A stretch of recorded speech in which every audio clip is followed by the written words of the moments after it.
Halo teman-teman, perkenalkan kami kelompok satu akan membahas topik tentang negara Kanada sebagai pionir multikultural. Adapun dalam kelompok ini kami beranggotakan Davidson Junior Martinus Rido, Grace Titania Tapang, Nathan Fajar Sono Sanjaya, dan Serlina Hotnauli Zega. Sebelum kita membahas lebih lanjut, kita memiliki beberapa agenda. Yang pertama, kita akan membahas latar belakang dari topik ini. Yang kedua, membahas tujuan dari topik ini. Yang ketiga, kita akan membahas negara Kanada sebagai negara multikultur. Yang keempat, kita akan membahas sejarah negara Kanada disebut sebagai negara multikultur. Yang kelima, kita akan membahas kondisi politik dan agama di negara Kanada. Dan yang keenam, atau yang terakhir, kita akan membahas tantangan negara Kanada sebagai negara multikultur. Nah, secara harfiah, multikulturalisme berasal dari dua suku kata. Yang pertama adalah multi, yang artinya banyak atau plural, dan culture, yang artinya budaya. Sehingga multikulturalisme itu adalah sebuah pengakuan terhadap keberagaman budaya atau kultur, yang artinya mencakup keberagaman tradisional, seperti keberagaman suku, ras, dan agama, maupun keberagaman bentuk-bentuk kehidupan di dalam masyarakat. Salah satu negara multikultur yang ada di dunia yaitu negara Kanada.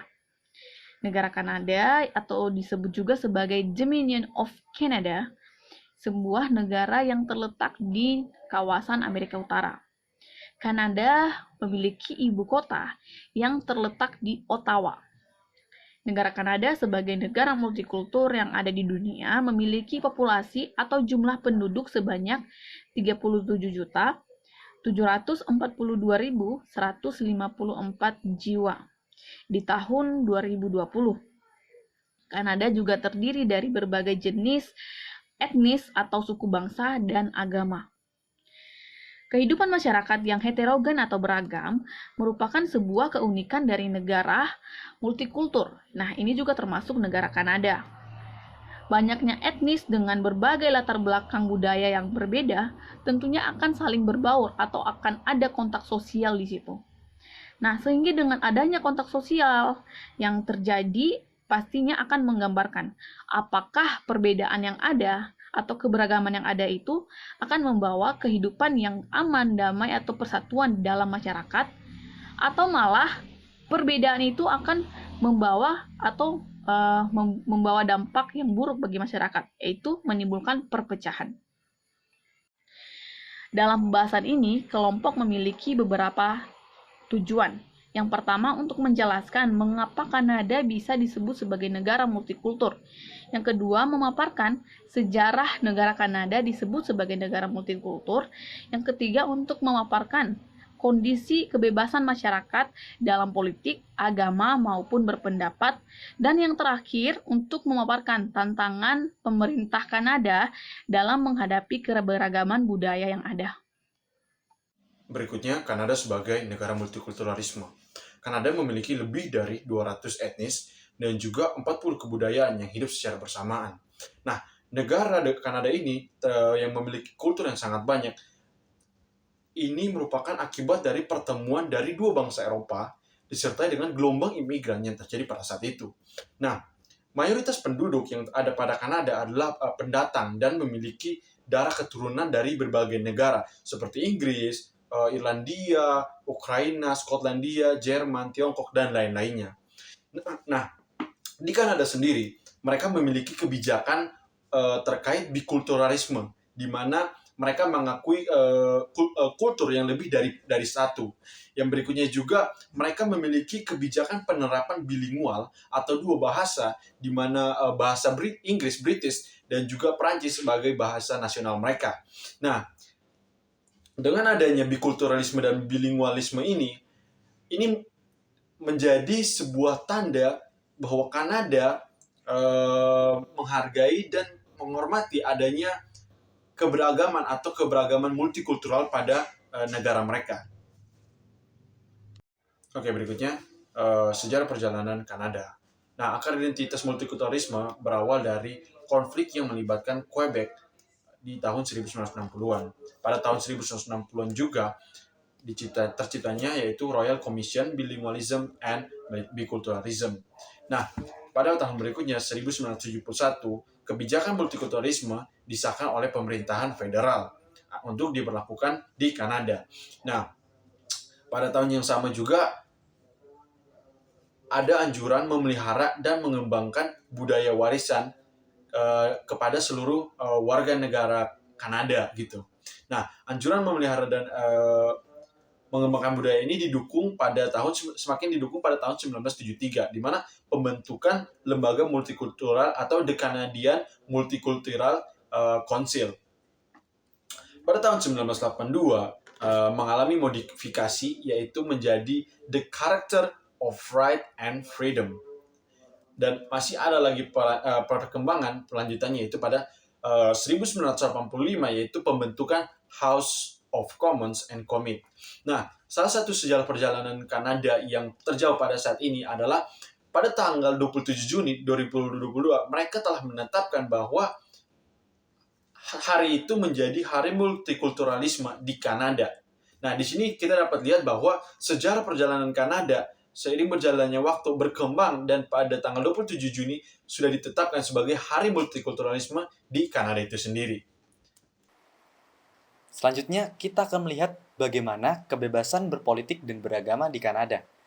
Jadi, Kanada sendiri memiliki peraturan atau kebijakan bahwa setiap warga negaranya memiliki kebebasan dalam berpendapat, berpikir, dan meyakini sesuatu. Karena memang kebijakan multikultural ini memuat semua hak yang sudah saya sebutkan tadi. Ya, meskipun kita tahu ya bahwa peraturan itu ada, tentunya tidak terluput dari gagalnya dalam penerapan. Ya, di Kanada contohnya. Kanada meskipun memiliki kebebasan dalam berpendapat, meyakini segala sesuatu gitu kan. Tetapi mereka juga dalam realitanya belum menerapkan hal tersebut dengan baik. Kita bisa lihat kalau teman-teman mengikuti berita gitu ya, kalau nggak salah di tahun 2017 atau 19 gitu ya, ada terjadi penembakan terhadap kelompok minoritas, dalam hal ini Islam di sana gitu ya. Jadi kelompok ini ditembak dan beberapa ada yang mati dan tidak sedikit juga yang terluka. Dalam kasus ini kita bisa melihat bahwa meskipun kebijakan mungkin beragama, berpendapat, meyakini segala sesuatunya itu ada, tapi tidak terlepas dari adanya perasaan iri gitu kan. Nah, dari hal itu tentunya ada kebijakan yang dikeluarkan oleh pihak Kanada. Nah, sebenarnya kebijakan ini juga banyak kontroversinya gitu ya. Karena di lain sisi memang kebijakan ini melindungi untuk pihak yang minoritas, mungkin contohnya Islam gitu, untuk menyatakan pendapat. Tapi di lain sisi juga ini merupakan suatu batasan bagi ya mungkin kelompok minoritas dalam berpolitik atau kepentingan umum. Sehingga kita juga dapat menarik kesimpulan kalau ya meskipun ada kebebasan tersebut, negara Kanada belum dapat secara mungkin penuh gitu dikatakan bahwa semua perbedaan itu sudah setara. Contohnya ya seperti yang sudah saya sebutkan tadi, di mana kelompok minoritas itu sangat kayak mungkin terjadi diskriminasi gitu kan oleh kelompok yang mayoritas. Nah, tentunya pasti ada tantangan dari setiap kebijakan yang diambil dan diterapkan. Dalam hal ini Kanada, meskipun mereka itu memberikan kebebasan dan mengakui adanya multikultural, tapi tidak terlepas dari yang namanya tantangan. Misalnya saja kayak ada intoleransi, di mana ada mungkin sekelompok orang yang menolak atau tidak mengakui kelompok lain. Contoh lain juga ada fanatisme atau terlalu percaya dengan apa yang dia pegang, menyebabkan dia memiliki pemahaman bahwa ya cuman kelompoknya dia atau golongan dia atau kepercayaan dia yang baik, sedangkan yang lain itu mungkin tidak baik gitu kan. Sehingga ya muncullah sikap seperti prasangka, di mana mungkin dia memberikan cap, oh kalau ini orang yang kayak gini, golongannya seperti ini, pasti kayak gini nih. Dan contoh lain ya muncullah sikap seperti diskriminasi dan lain-lain. Dan apa yang sudah saya sebutkan ini memang merupakan tantangan yang terjadi di Kanada. Jadi teman-teman, kesimpulan yang dapat kita ambil dari presentasi kami hari ini yaitu multikultural adalah penerimaan terhadap berbagai keberagaman yang mencakup suku, ras, agama, dan keberagaman lainnya. Salah satu negara yang menerapkan multikultural adalah negara Kanada, di mana Kanada ini terdiri dari lebih dari 200 etnis dan juga lebih dari 40 jenis kebudayaan yang hidup saling berdampingan. Nah, Kanada juga menjadi negara pertama yang menerapkan multikultural sejak tahun 1969. Multikultural ini adalah konsep yang selalu digaung-gaungkan oleh banyak orang, oleh banyak negara, dan oleh banyak pihak. Tetapi belum semua pihak dapat berhasil menerapkan. Dan salah satunya yaitu Kanada. Masih banyak persoalan yang terjadi di Kanada, seperti sikap fanatisme dan juga diskriminasi yang terjadi di sana. Multikulturalisme dapat menyebabkan integrasi ataupun juga disintegrasi, tergantung bagaimana sikap masyarakat menghadapi keberagaman ini. Oleh karena itu, diperlukan sikap toleransi dan rasa saling memiliki untuk mendukung terciptanya integrasi di dalam keberagaman. Meskipun memiliki banyak perbedaan dan asal-usul yang berbeda, tetapi semuanya itu merupakan satu kesatuan di dalam Kristus. Oleh karena itu, kita dipanggil untuk terus menerapkan kasih, tidak membeda-bedakan dan melihat keberagaman sebagai anugerah yang Tuhan berikan kepada kita. Nah, selanjutnya kita akan melihat bagaimana Alkitab memandang multikultural. Nah, multikultural ditandai dengan adanya keberagaman di dalam masyarakat, terutama keberagaman budaya, di mana setiap budaya pastinya memiliki keunikan masing-masing. Keberagaman ini juga dapat menjadi identitas dan keunikan dari suatu bangsa.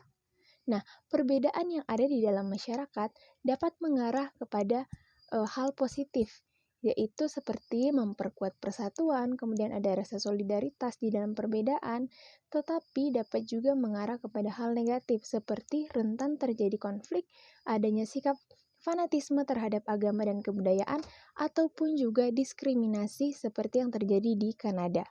Oleh karena itu, diperlukan sikap yang tepat di dalam menghadapi keberagaman ini, yaitu adanya sikap terbuka, toleransi, dan kesetaraan di dalam masyarakat. Nah, sebagai seorang Kristen, kita dipanggil untuk menjalankan mandat, yaitu hukum kasih. Dan perbedaan bukanlah alasan untuk kita tidak menerapkan kasih. Di dalam Galatia 3 ayat yang ke-28, dijelaskan bahwa manusia terdiri dari perbedaan suku, bangsa, bahasa, tetapi kita dipersatukan di dalam kasih Kristus, sehingga kita dipanggil untuk menerapkan kasih dan menghindari konflik agar kita dapat menjaga kesatuan di dalam keberagaman, terlebih kesatuan di dalam Kristus. Berikut sumber atau referensi yang kami gunakan di dalam pengerjaan materi presentasi kami ini, dan jika ada kesalahan penjelasan di dalam presentasi kami mohon maaf, dan selebihnya kami ucapkan terima kasih. Tuhan Yesus memberkati.